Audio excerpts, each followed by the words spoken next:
Hey, Tito, how you doing? Doing great. Great. Thanks for the time. You're speaking with Matt and Jerry from The Fight Voice. We're a local San Diego online fight publication, and we cover the MMA scene here in San Diego. So we're glad to get a few moments of your time. So I know you're a busy man, so we'll jump right into it. Wanted to really touch quickly on camp. How's camp currently going in preparation for the Bellator 131 bout with Stephan Bonnar? Well, camp actually is doing really good. I'm just coming off a win in May against Alexander Shlemenko. And, I was only training one full training session a day, and then I get my lift and my run in at night. But for this camp, I was able to bump it up for 2 training sessions a day, 6 days a week, and my run and lift at night. So everything's going smooth. How camp should go. I just think it's the mental side of it that I'm in a great place, and the support I have at home and with my camp and my trainers, my partners, just things are going smooth. Great. Hard, but smooth. Sure. So is there anything about Stephan Bonnar particularly that concerns you in terms of his style or abilities inside the cage? Nothing that surprised me. I've really fought against everybody underneath the sun in the light heavyweight division. Stephan Bonnar is someone who I've watched through his career lose fights, but always put on a tough fight. He always gives a really good beating. But this one's just a little more personal. He's got a little personal with me, talking about my family, talking about my fans, kind of bashing me on how the troops don't like me, which didn't make any sense at all since I've gone that rack 6 consecutive times over the last 8 years or 9 years. And it's just, he's just trying to find a way to make me look bad, I think. Right. He's just a sign of fear, I think.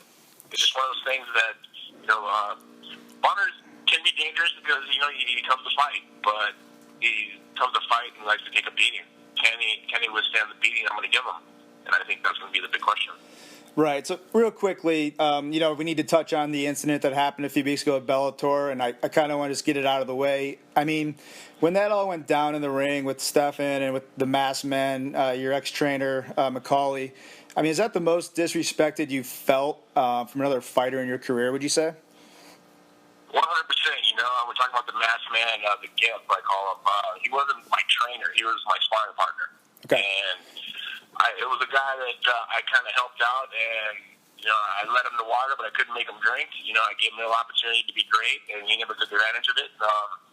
And that's all I can do. I mean, I can't make the guy win fights. I can't make the guy continue to fight. He took his career in his own hands. I just kind of let him and opened up many doors so he could be successful, but he never wanted to be, so he never took it seriously.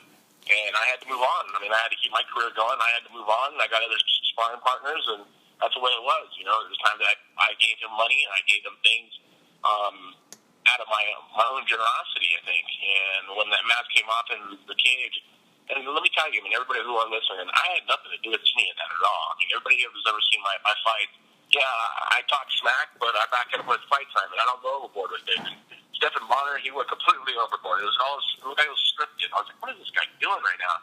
It looked like a clown. It just shows that he's a fake and he's a phony. Every time they bring in Justin McCauley, he thought he'd get under my skin.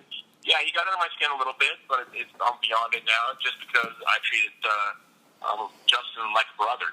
When you do so much for somebody through a career that I had, of this 6-year relationship I had with him, at the end of my relationship, I just pretty much wrote him off because he did a lot of horrible things to me. I mean, there was one deal where I fought Matt Hamill. He was supposed to come up a month before the fight for camp, and he said, well, I guess we'll still take care of it at home. I'm not going to be able to show up the next couple of days. And that's not, man. As long as you come up, I'll get like 3 weeks in, I'll be perfect. Well, 3 weeks go by, and then all of a sudden, he said, is there a way to just give me some money? I said, 100%, Justin, I got you, no problem at all. And then 2 weeks before, he's like, well, I want 10% of your purse. I was like, excuse me? Are you crazy right now? We have 2 more weeks left. Like, you know what, Justin? Go ahead and you stay home. I'll take care of this camp. Don't worry about it. It's good. I don't need your help. And then I ended up losing the decision to Matt Hamill. And the first text I get was from Justin saying, that's what you get for not having me in your camp. Wow. I was like, wow, this is the true colors of the guy scene. And,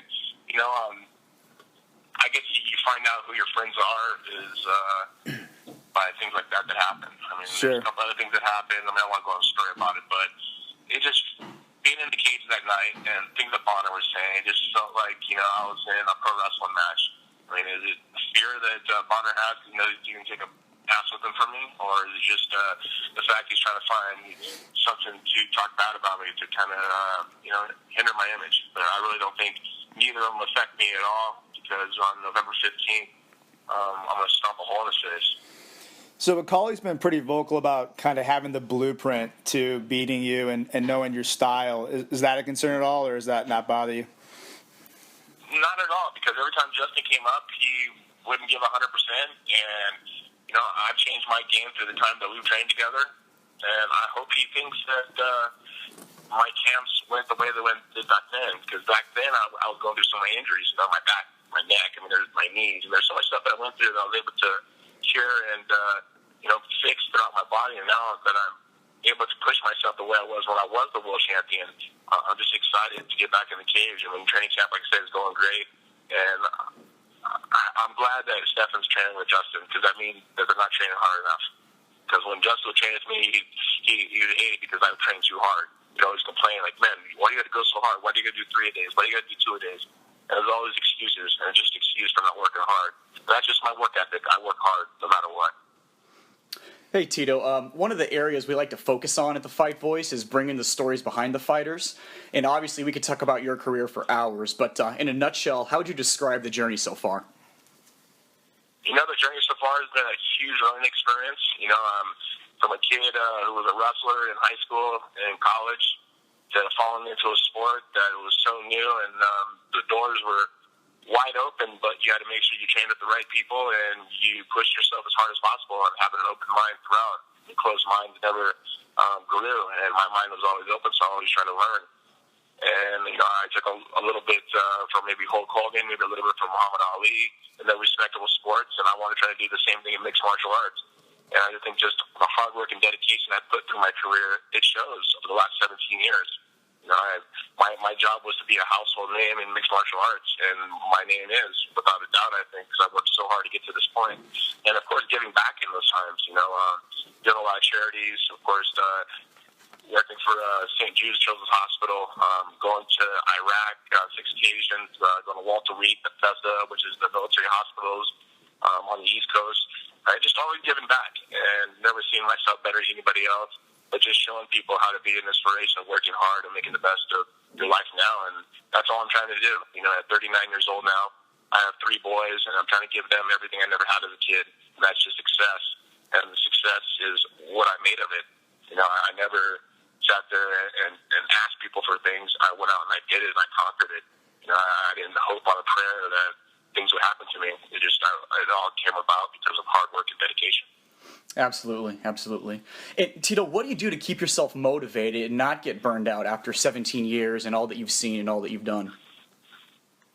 Well, I go through the ups and downs through my whole career. I think surgery is the stuff that kept me really down.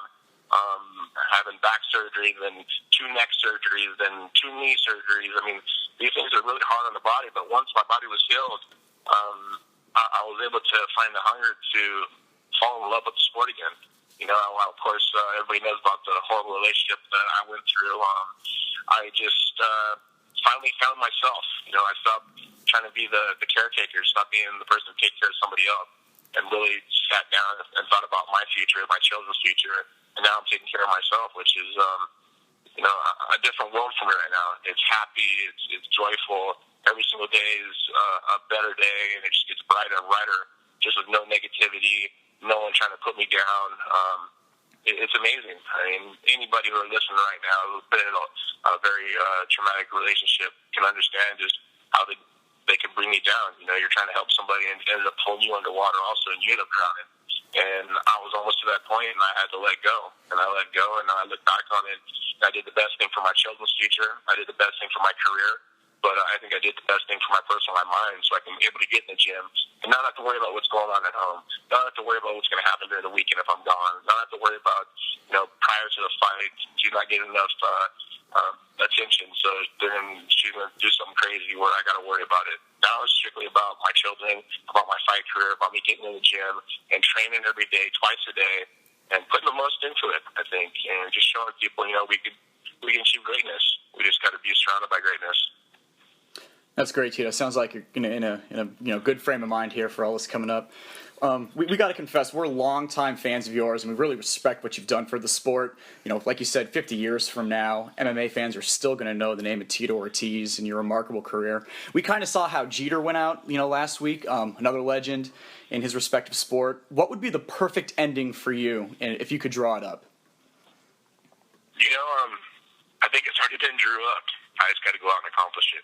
And that's winning a world title in Bellator, having that gold around my waist, and laying it down in the middle of the cage and walk away and just telling the fans thank you for, the 18 years of competition and having my back no matter what, seeing all the trials and tribulations I've been through my life, and knowing that I am human, I do make mistakes, but I was able to not make the mistake twice, and I've really worked hard for my career. I think I'm thankful. I'm thankful for my fans. If it wasn't for my fans, I'd just be another fighter.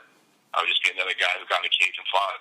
But I think the fans are the ones that push me to the next level. My children are the ones that push me to the next level. And in general, it's just my mindset of just wanting to survive in this world and being the best man I could possibly be. So, Tito, let's transition over to the fight at hand. Bellator 131, San Diego, November 15th. It's a stacked card. I mean, you have a recently announced fight with two kickboxing fighters who are big time or who are going to make their debut. You have a rematch for a belt, and then you have yourself and Bonnar, main event, light heavyweight bout. Does it ever get old being in that spotlight as the main event? Can you describe that feeling for the young fighters and fans who may never get to experience it?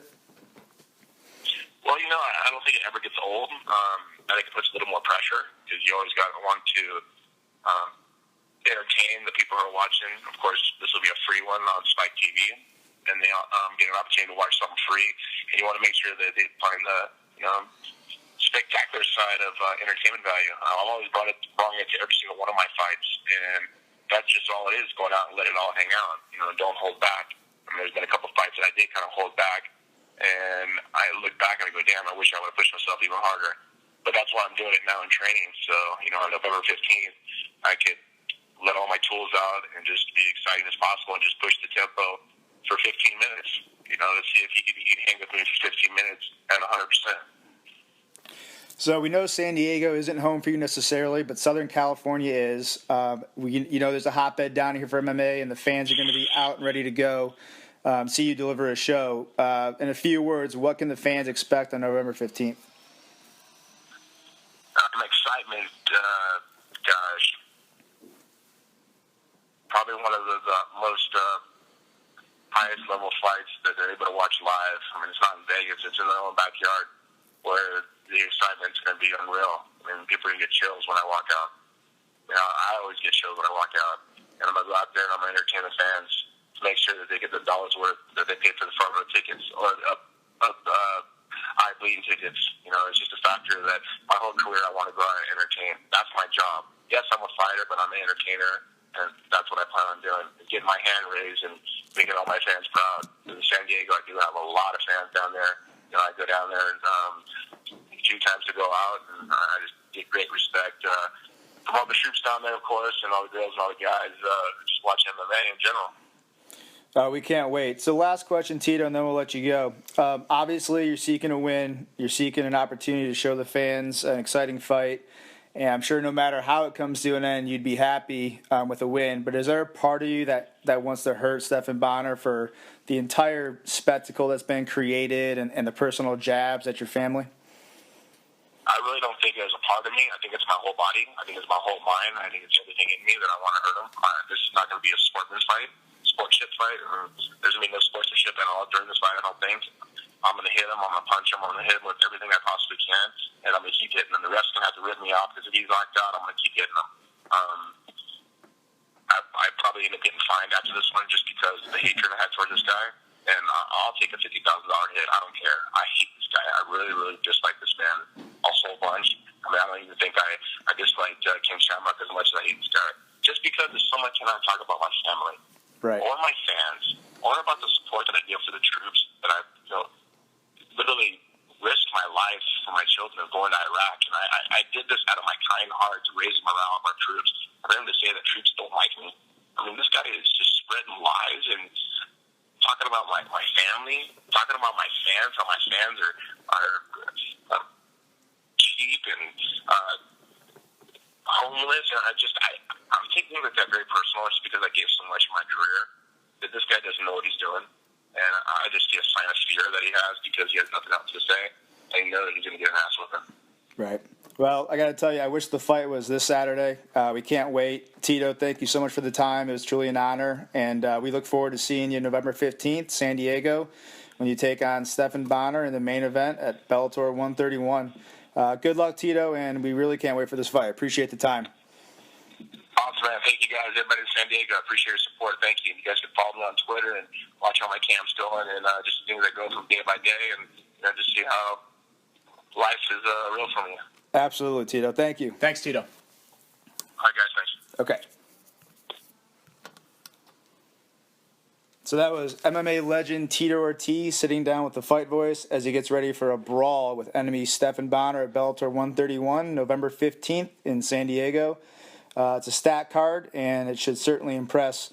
Thanks for listening, and follow the Fight Voice on Twitter at the Fight Voice, Facebook, Instagram, and obviously check out our blog at www.thefightvoice.com. Matt and Jerry checking out.